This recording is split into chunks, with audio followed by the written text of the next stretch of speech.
Alright, welcome back everyone. We are back from our little break, and in today's video, we will explore Sigmund Freud's professional and personal life journey. So welcome again, sir. How are you feeling right now? How am I feeling? A deceptively simple question. If I answer consciously, I'll lie.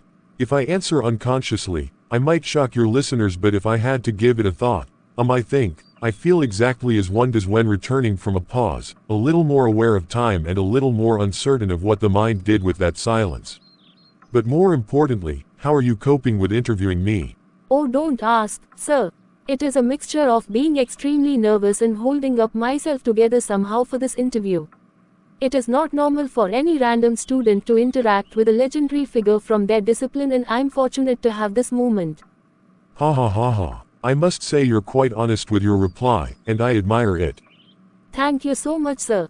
So moving forward with today's segment, sir, when you first began listening to patients, medicine in Vienna wasn't ready for something like psychoanalysis. What pushed you into such uncharted territory? You just touched my nerve. Well, you must understand that medicine in my time was obsessed with what it could touch, dissect or measure, as I had mentioned previously. The soul was a poetic word, not a scientific concern. Yet, when my patients spoke, I sensed that their suffering lived not in their flesh but in their stories, in their silences, in their unfinished sentences. It was not courage that took me into uncharted territory. It was discomfort, a sense that I was treating symptoms while the true wounds lay hidden, like a dream symbol refusing interpretation. What pushed me forward was something deceptively simple. No one had ever listened to these people before. Not their physicians, not their families, not their society. Listening became an act of exploration, perhaps even rebellion. I realized that if I wished to heal, I had to descend into regions medicine had abandoned, the unconscious, the forbidden, the painful. So I walked into the unknown, not out of confidence, but because the known paths felt dishonest. Beautifully put, sir. We all know you as a pioneer of psychoanalysis approach. Did psychoanalysis ever feel like a burden rather than a breakthrough? A pioneer, you say. The word sounds glamorous. But the truth is far less flattering. A pioneer is simply someone who walks into a forest before there is a path, cutting through thorns without knowing whether the direction is right or whether anyone will follow. Yes, I felt the weight. Every theory I proposed, about dreams, repression, sexuality, childhood, was both a discovery and a disturbance. To the world certainly, but also to myself. You must remember that when I wrote about the unconscious or the Oedipus complex, I wasn't merely observing my patients. I was observing humanity, including myself. There were nights when I wondered whether I had uncovered too much, whether lifting the veil from human desire and conflict would help people or haunt them. So, did it feel like a burden? Yes, often. My theories brought criticism, isolation, even a kind of exile within my own profession.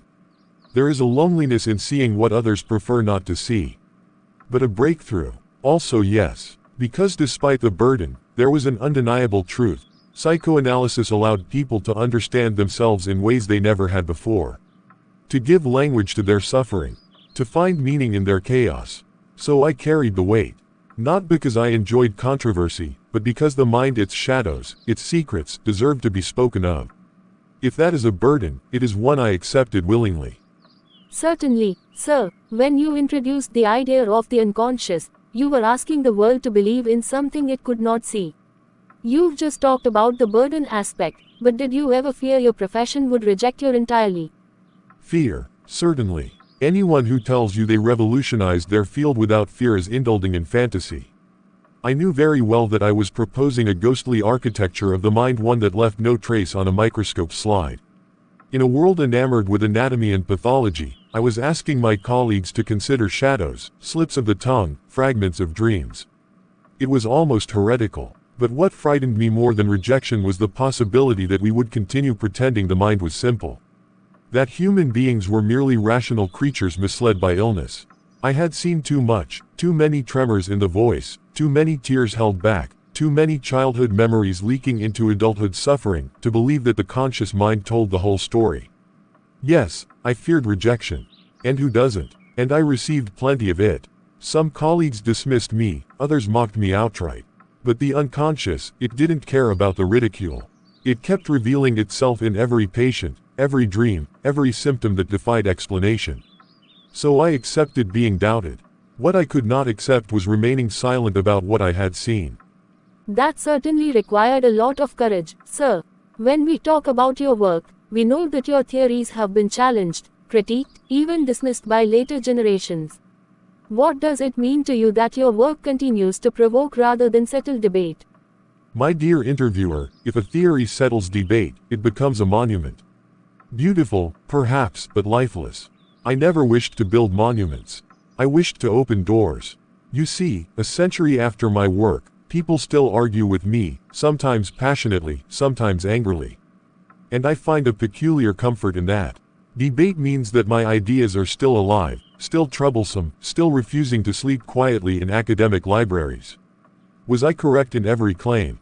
Of course not. No one who maps new territory is perfectly accurate.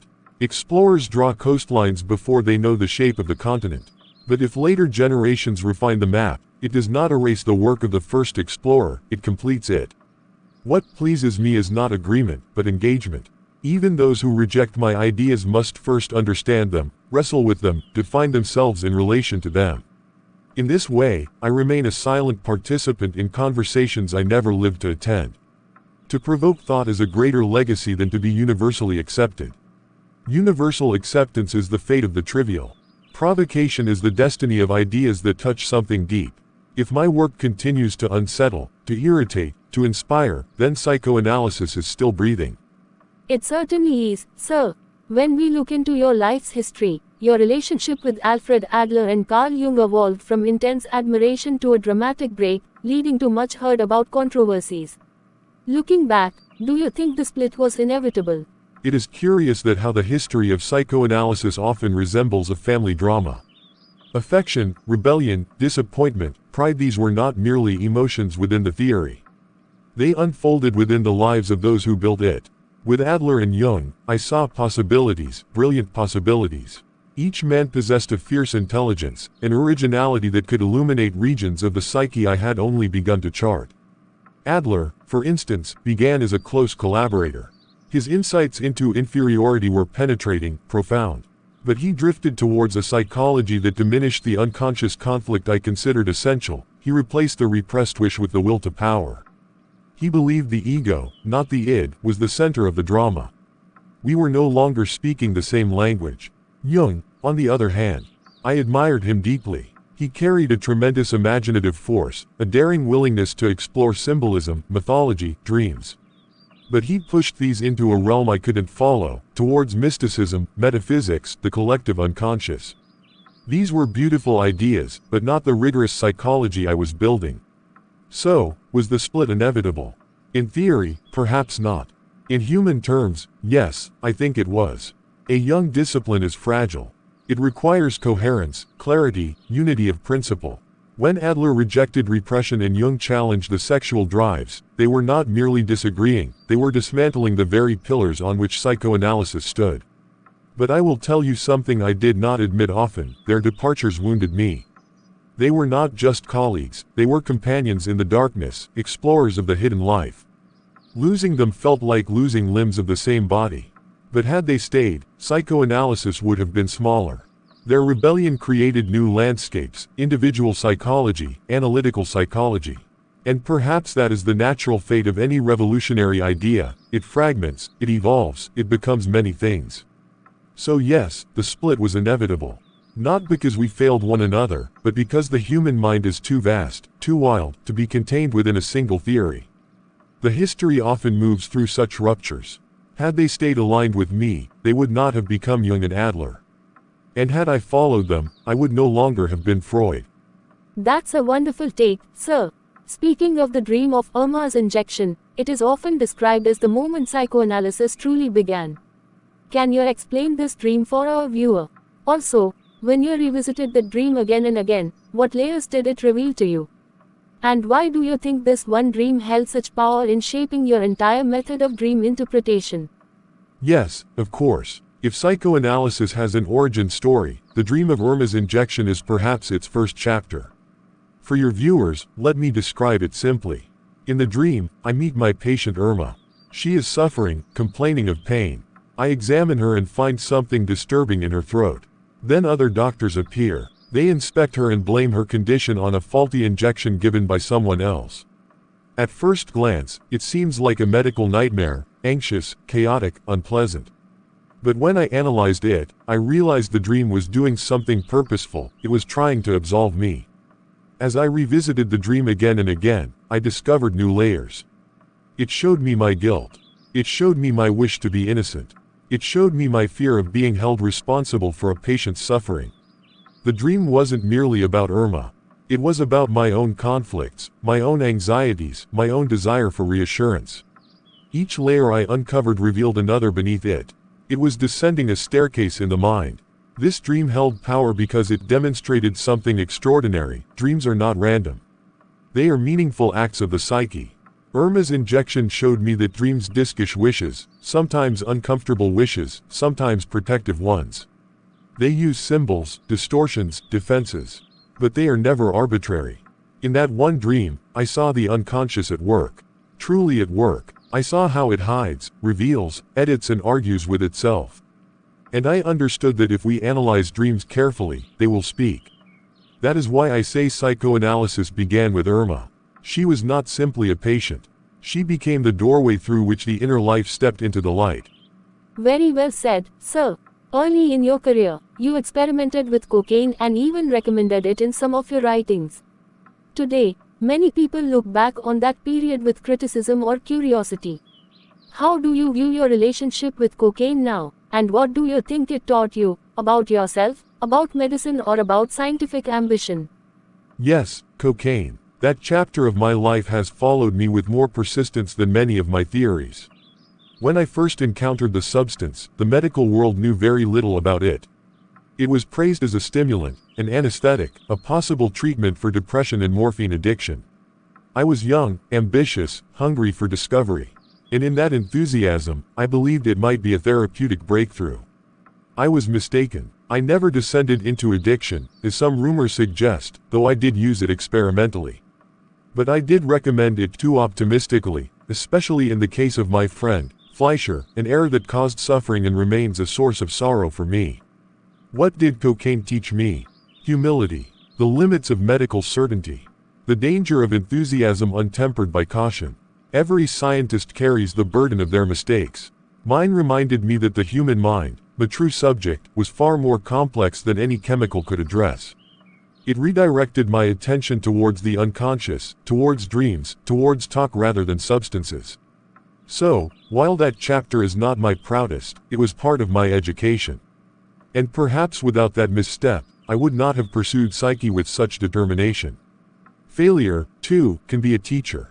It certainly is, sir. Coming to some questions related to your personal life, your marriage to Martha Benes endured more than 5 decades, a lifetime of partnership through illness, war, intellectual battles and exile. What did that bond mean to you personally, beyond the public image of Sigmund Freud we know? Also, your letters to Martha Mom reveal a passionate, romantic young man very different from the stern figure history remembers. How do you look back on that youthful version of yourself? My marriage to Martha, yes. History has made much of my theories, but very little of my domestic life. Yet it was there, in the quiet, untheorized spaces, that I found my truest constancy. Our bond was not dramatic, not a grand passion in the literary sense, but it was enduring, stabilizing. A kind of harbor. Through the storms of illness, the loss of friends, the intellectual battles that wore on my nerves and the terror of exile. Martha was the rhythm that steadied the world. I was often consumed by my work, sometimes to the point of selfishness. But she had a gift for creating a life around me: order, warmth, routine. Without her, I suspect I would have burned out long before I ever wrote a single line about the unconscious. As for the young man she first met, the one who wrote those ardent letters, he embarrasses me and endears me in equal measure. I was headstrong, fiercely romantic and painfully earnest. I felt desire and ambition with an intensity that I later analyzed in others. Those letters reveal a Freud who had not yet built the defenses, who had not learned to hide behind theory and precision. When I read them now, I see a boy trying to carve a place in the world, longing for recognition, longing for love, longing for Martha's presence to steady his restless mind. I had not yet been hardened by responsibility, nor tempered by the disappointments that came with scientific struggle. Do I miss him? Not exactly. But I honor him. Without his fire, the older Freud, the so-called stern patriarch of psychoanalysis, would never have existed. So what did Martha mean to me?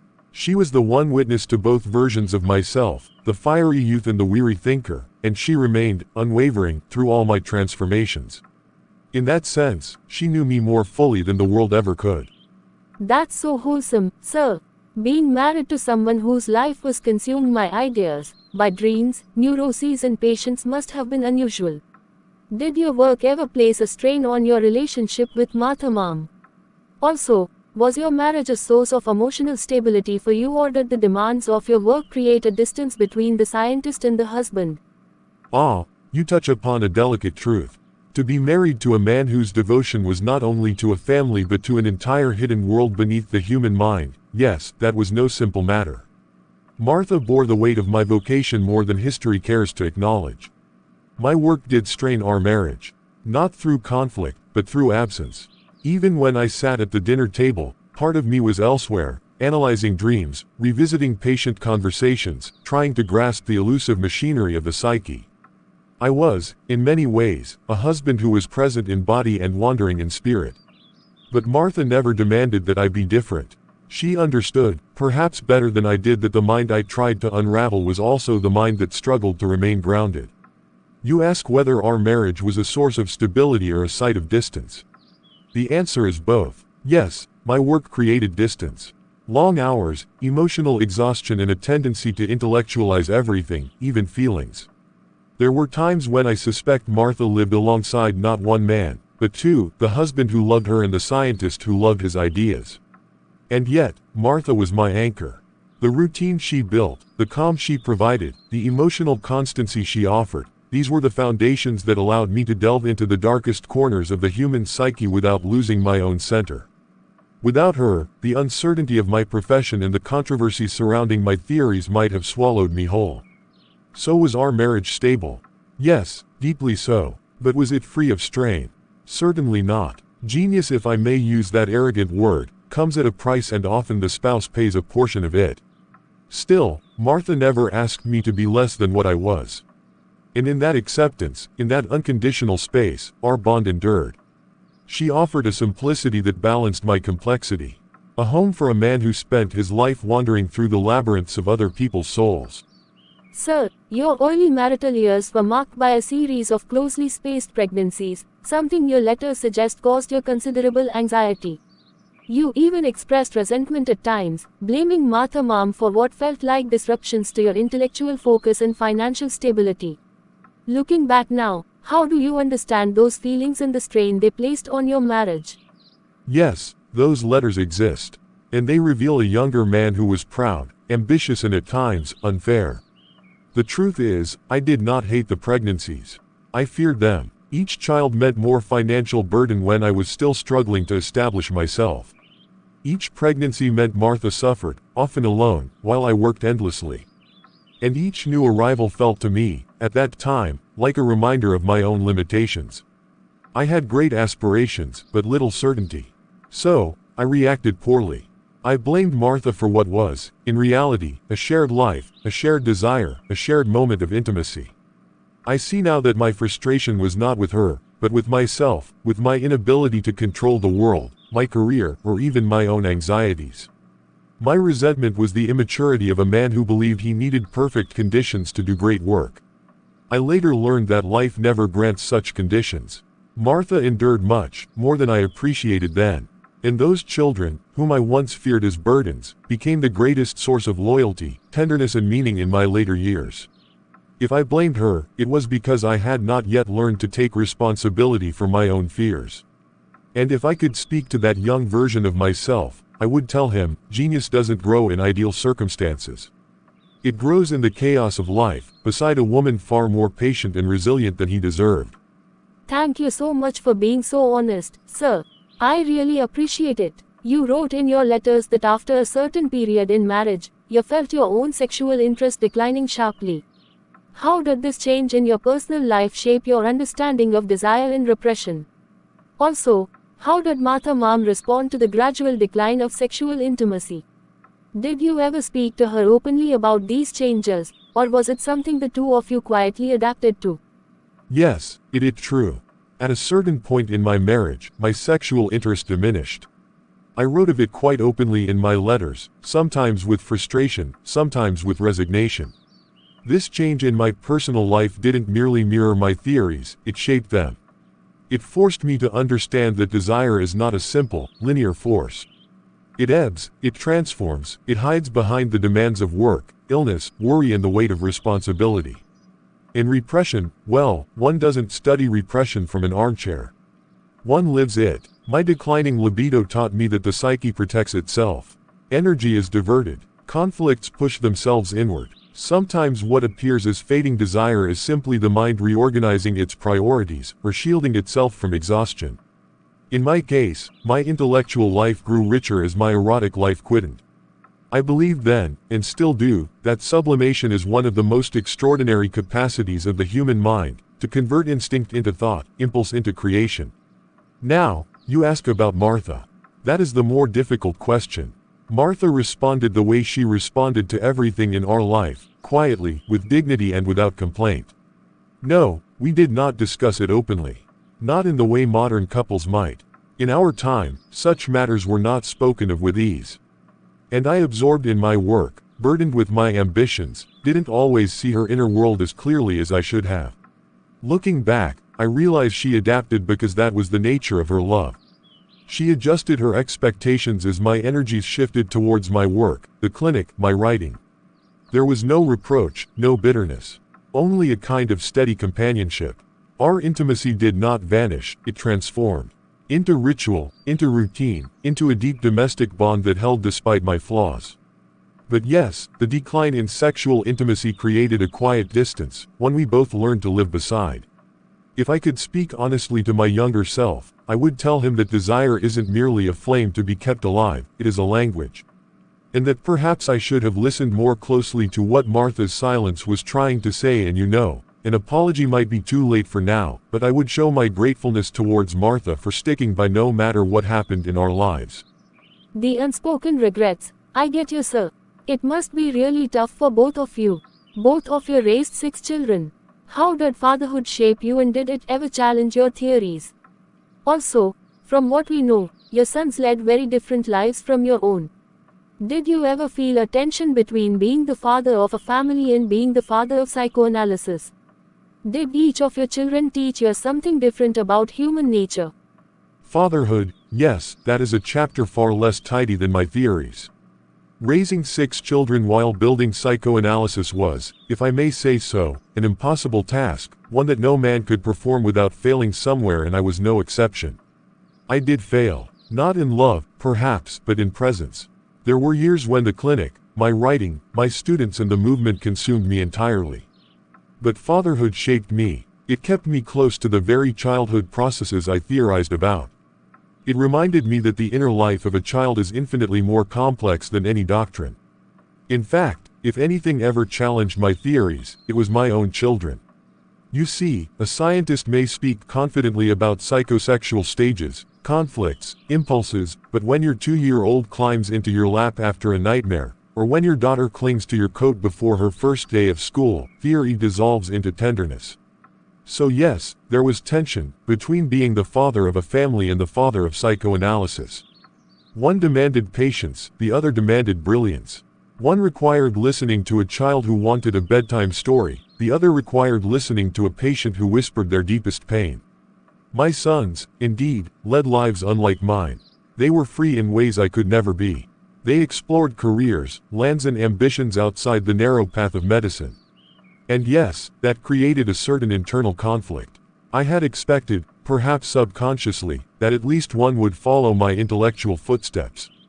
But of course, children are not extensions of their fathers. They are their own enigmas. Did each child teach me something about human nature? Absolutely. Matilda taught me independence. Martin taught me wit. Ernst, creativity. Sophie, joy, before her tragic death, which taught me that even a man who writes about mourning is defenseless against real grief. And Anna taught me devotion, loyalty. The strange, unspoken between two minds who share the same obsession, understanding the human soul. If psychoanalysis was my intellectual child, my biological children were the ones who reminded me that life is far more unruly, unpredictable and human than any theory can capture. Sir, you just mentioned Sophie, one of your daughters, who met an unfortunate death. I see, many of us don't know much about her, and if you're comfortable talking about her, can you please share what led to her unfortunate death? Also, in letters, you described Sophie as a jewel of a girl. What do you remember most vividly about her? Of course, if only you're comfortable talking about it. Yes, Sophie. She is not well known to the world, but to me, she was a light. She died in 1920, not after the Great War. The world was wounded, vulnerable. And then came the Spanish influenza, a force so swift and merciless that entire families were broken overnight. That is what took her. A fever, a cough, and in a matter of days, she was gone. I had seen illness all my life, but nothing prepares a father for the death of a child. When the telegram arrived, it felt as if the universe had withdrawn its promise. I had written about mourning before, but when Sophie died, theory fell silent. I was no different from any man whose heart has been torn open. I called her a jewel of a girl, and she was. I remember her laughter first, bright, unburdened, as if joy were her native language. She possessed a kind of effortless grace, a natural cheerfulness that could lift the entire household. She had a practical intelligence, a strength of character. She managed a home, raised children, and faced life with a courage that seemed almost instinctive. What remains with me most vividly is the feeling she carried into a room. A sense of warmth, of generosity, of uncomplicated goodness. Not brilliance or ambition, those were my obsessions, not hers, but a purity of heart. And that is why her loss reshaped me. You see, one expects life to take one's parents eventually, but one never imagines burying a daughter whose greatest crime was being full of life. I have often been called the father of psychoanalysis. But Sophie reminded me that being a real father, loving, losing, remembering, is what truly humbles a man. I'm so sorry to hear this, sir, and strangely I think I and many of our viewers can relate with your pain. It must have been really tough for you, and I can't even imagine what it must be for you. You also mentioned about Anna, one of your daughters who stepped most directly into your professional universe. When you realized she was following the path you carved, did it fill you more with pride, a sense of responsibility, or perhaps, a quiet fear for the burdens she would inherit from your work? Anna, when I first sensed that she was drifting, not accidentally, but with unmistakable intention, into the realm of psychoanalysis, my feelings were hardly simple. Pride, of course, was there. What father would not feel pride when his child chooses to carry forward his life's labor? But alongside pride came a kind of solemn responsibility. I knew too well that this science, if we may call it so, is not gentle with those who practice it. It demands one's inner life as much as one's intellect. But fear, yes, there was fear. Not fear of her failing, but of her succeeding at the cost at which success is purchased in this field. I had spent decades confronting the unconscious of mankind, bearing the hostility of colleagues, of society, of my own body in illness.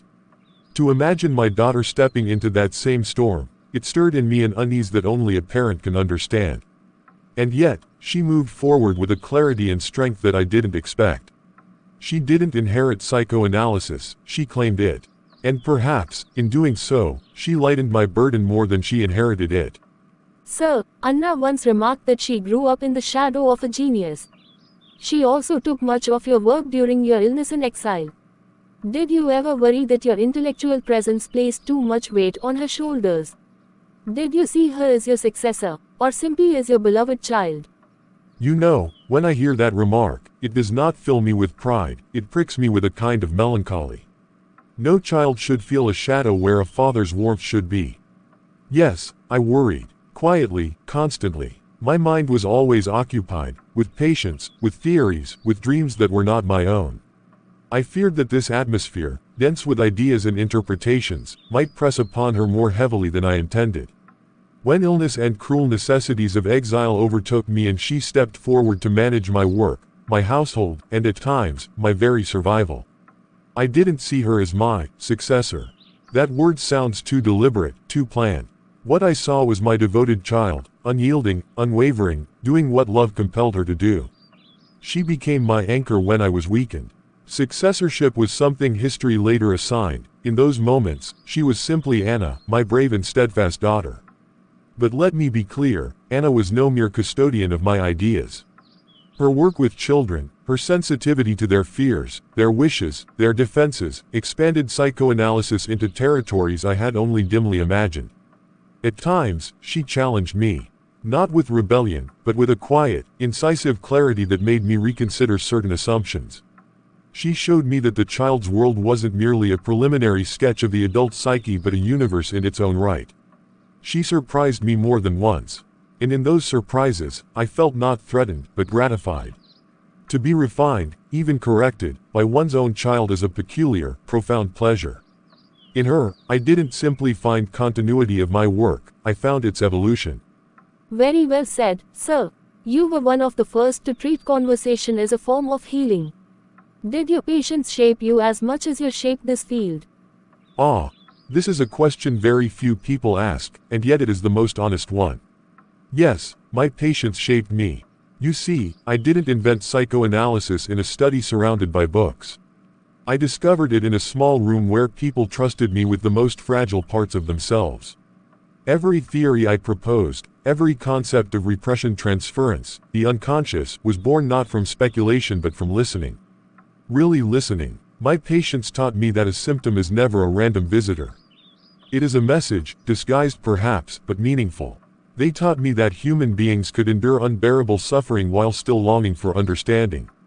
They taught me that silence can be louder than any confession. And they taught me humility.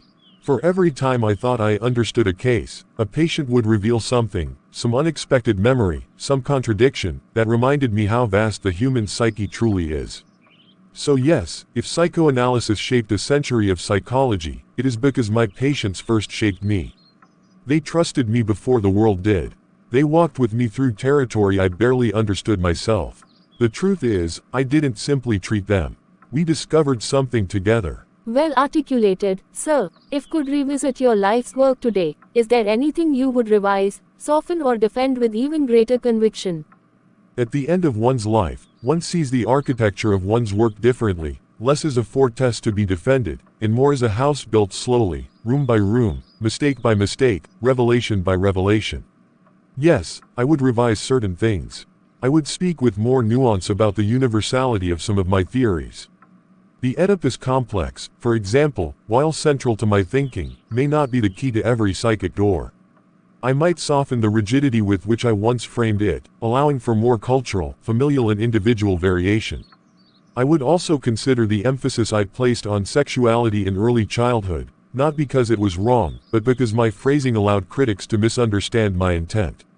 I wished to show that the roots of adult life in childhood, not to reduce the entire human drama to desire alone. But there are things I would defend more fiercely than ever. The existence of the unconscious, for one. Modern science has dressed it in new clothing, neural networks, implicit processes, but the essence remains the same. Most of what moves us is hidden from our awareness. I would also defend the importance of listening, truly listening, to another human being. It is perhaps the most radical act in a hurried world. And there is one thing I would never change, my insistence that human beings are not merely logical creatures. To understand a person is to enter a terrain shaped by dreams, memories, fears, desires and contradictions. If my work has encouraged even a few people to explore themselves with honesty, then the imperfections in my theories are a small price. So yes, I would revise, I would soften, I would clarify, but I wouldn't erase. My ideas were the scaffolding of a new way of seeing the mind. Others will build further, and that is as it should be. Very well said, sir. I think we should conclude our today's session for now, as talking further will exhaust us, and certainly, I've still so many questions left to ask from you. In the next session, we will cover the final years of Sigmund Freud's life and some other questions that were left unaddressed. But before we conclude for today, I want to ask that what message would you give to students of present time who hope to become therapists but fear the emotional weight of listening to others' suffering? A therapist doesn't escape suffering, they transform it. You all must cultivate an inner steadiness, not by hardening yourself, but by knowing your own depths. If you understand your wounds, the wounds of others will not drown you. They will teach you. All the best. Thank you so much, sir, for today's session. It was a wonderful time interacting with you. Let's meet soon.